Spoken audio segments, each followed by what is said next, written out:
I would like to share what I saw while I was doing Guru Jagat's Kundalini practice this morning. I saw myself on Mars. I believe that in a future life I'm going to be born on Mars.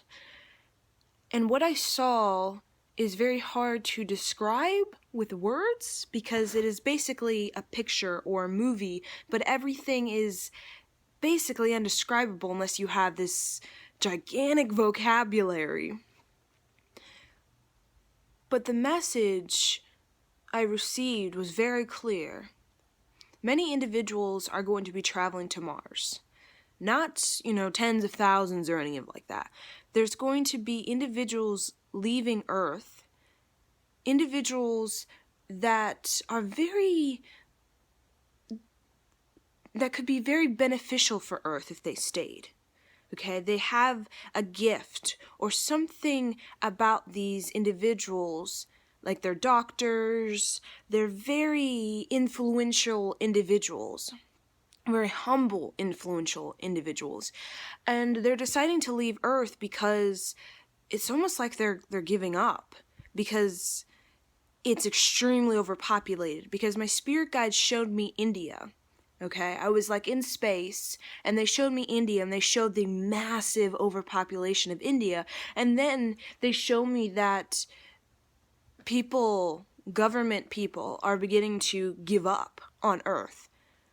So a lot of these, you could say, influential people, even government officials, are going to be leaving Earth because they see Earth, they're like, well, just let them do whatever they're going to do, because I don't know how we can really help Earth, because it's really extremely overpopulated.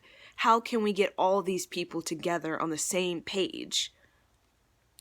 So what they're doing is these people are going to start something on Mars, something brand new, something that they've wanted to see the world become, but since it's extremely overpopulated, they see it as it's most likely not going to happen on planet Earth.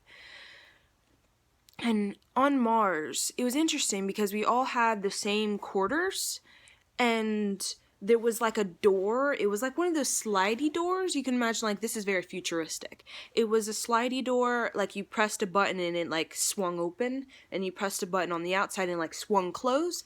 And I felt like there was bunk beds and there was a desk.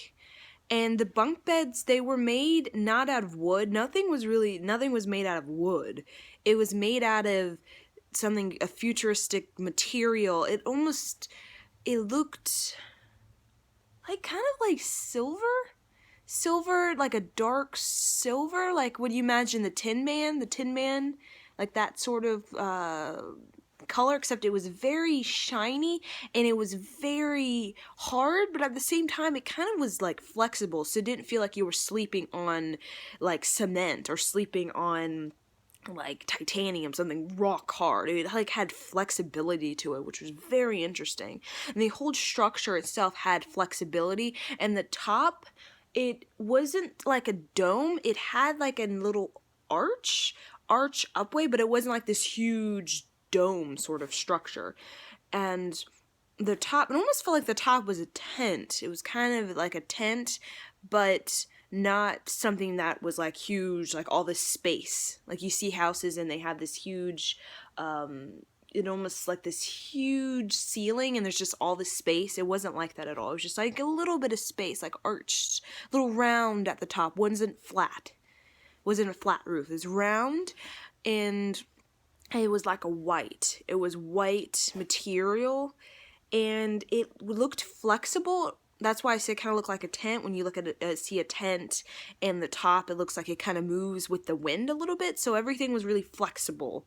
And there was a cafeteria, and the food was very interesting. It was like packaged, and a lot of it was grown. I saw that we grew potatoes. We grew potatoes in the actual Mars soil itself, and they taught us how to do that at like age 6. They taught us how to grow potatoes, and they also taught us how to make water out of basically nothing. So that was things that we learned before we even really learned, history class or science class. Well, we did have science class, but it was very much about making water and making potatoes. Growing things out of basically nothing was very much very important in our the education world. And there was this big, you could say like a gym, and it had like a track, and there were people bike riding, and then there was like people running, and in the center, okay, in the center you had people doing exercise routine like yoga or doing some meditations. So we had this giant fitness center. It was very interesting because it wasn't the traditional working out, like competitive working out, like muscle training. There was not a lot of, there was muscle training, but not what you see in today's society of people trying to be the biggest and be the strongest. There wasn't anything overdoing it. Like a lot of individuals, I feel they overdo it. So we worked out. It wasn't even really working out. It was more so just engaging our body, moving our body around to help our organs. It was more so of not trying to look physically appealing. Like today's society, people work out so they can look physically appealing. It was more so for our organs' help. It was for our organs, to help our organs. So it wasn't about an appealing thing, have 6 abs or 8 abs, and you have, the biceps and all that kind of stuff. And there was something in the ground, almost like it looked like what you see when, like those tubes that go in the ground for collecting oil. It was this big tube, I don't know how to describe it, like this metal tube that would deep in the ground, and it was like pushing out, it looked similar to oil, but it was different. I wouldn't say it's equivalent to the oil we have on planet Earth. It was just, it looked similar. I don't really know what it was, but we were using it. Almost like I feel like we were using it for fire. We were using it, putting it inside of some, like, it felt like it was like heaters. And we were storing it for basically the little cars. I don't know what to describe them. They're not cars, but there's little boogie things, those little boogie things you see in those movies, like on planets. And we used them for reserve, because a lot of thing was run by solar energy, but there was times of storms when we could not collect solar energy, so we used that as a reserve for our little boogies and for our actual big, large community.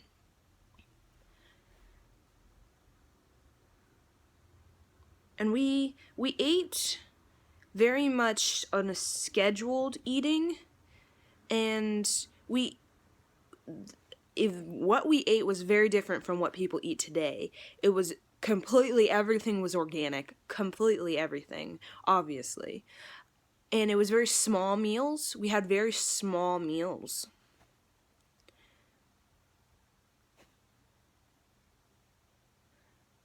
And I'm trying to see what else I remember from this. From this meditation that I was in. Because it seems very significant.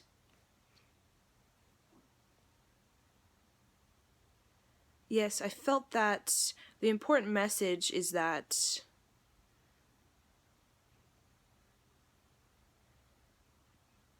Earth. Okay, when we get back to Earth,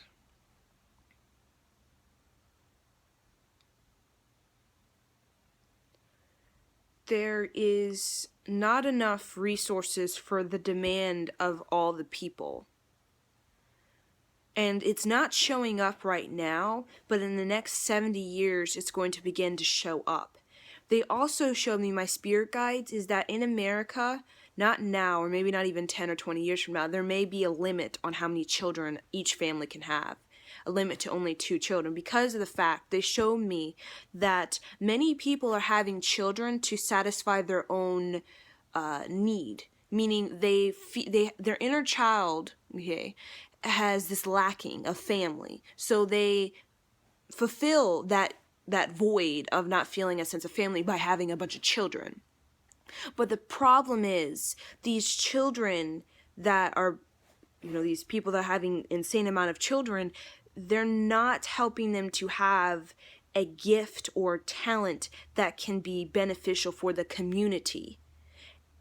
And on Mars, each one of us at a very young age, we were shown, all these different things, and based on our, you could say, our interest, we focused on this particular area. For me, I felt like it was more so, we were all pretty much scientists, like all of us. We had to be, we had to be.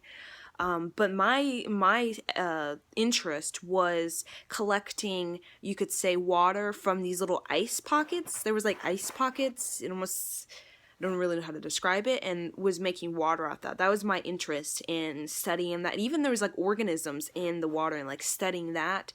That was my specialty, and that was my contribution to the community. Okay. I became very much interested in the water system. But on planet Earth, there's a lot of individuals that are having children, and these children are not contributing to planet Earth. They're just taking up space. And that is problematic. Maybe not right now, but it will be problematic when we have individuals that are not contributing to Earth and the community and are just taking up space and just doing whatever they want.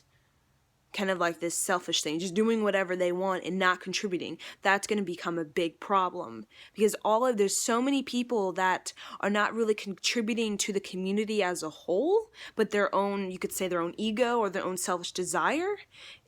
That because they showed me agriculture is really going down, and there's not enough people that are really being educated on that skill.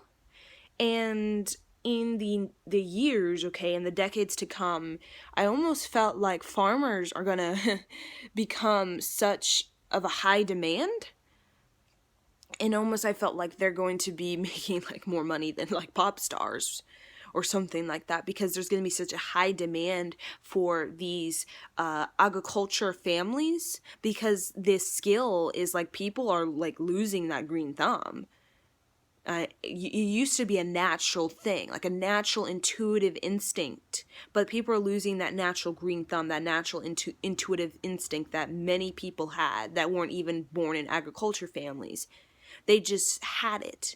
But things are so technical that people are forgetting that there needs to be a balance. You can expand and you can become this global, basically internet with all this information, but people are physical lives and everything is becoming a reality. With all this virtual stuff, but we're physical bodies. We're humans. So humans need organic food. They need fuel for their body, and people are sort of forgetting that in their virtual reality worlds. But that's going to be a problem. That's going to be a problem in the next 20, 30 years. But there are many individuals on Earth right now that are really wanting to help the planet, help bring the people together so we can become one mind instead of these cluster of minds and going in these different directions and have these different pursuits of what life should be for them. Because in order for Earth to really become a harmonious society with the overpopulation of it, and to be able to be balanced, in moderation, because this way of living with an excess, using all the resources, it's not going to last. We can't last this way, and people don't realize that, but we can't. We're using all of our resources. We're just like greedy about it, like resources, give it to me now, and not understanding the latent consequences of using all of these over time. But many people are more considerate about themselves than you could say, the 5 generations later sort of thing.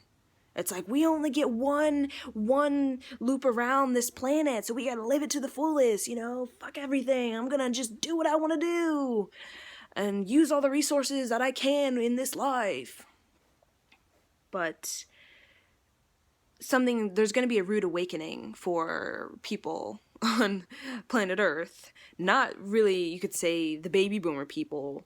I'm talking about basically my generational people and the young people. There's going to be like a huge, like, whoa, we need to change everything. We need to seriously come together for the survival of humans and for the planet itself, so we can actually survive another, you could say 7,000 years or 5,000 years. Because at this rate, it's we're not really looking too hot when it comes to the resources that we are using, and the pollution, the level of resources we're using, and the level of pollution that we're basically exporting into the environment. So that was a very important message in my meditation. And I also saw that is interesting because not now. Okay, a lot of this was like futuristic messages, like predictions. And I saw a lot of, almost, you could say, presidents that once were presidents will get almost offered to leave planet Earth to live on Mars. And I thought that was very interesting because a lot of these presidents don't really have anything to contribute to Mars. That's what I felt.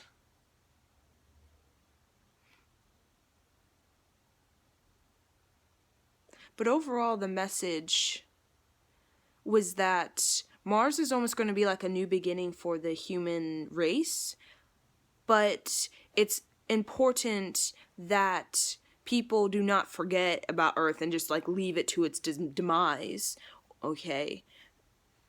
As there are many people that are going to consciously stay on planet Earth to really help individuals. Like, many people are helping individuals right now, helping not just individuals but communities, and on a global level, helping people understand, get out of the virtual realities and start focusing on the nature, focusing on the physical reality that we have, and actually using your intuitive critical thinking to see, and should we be using all the resources, should we be using all the resources that we're using?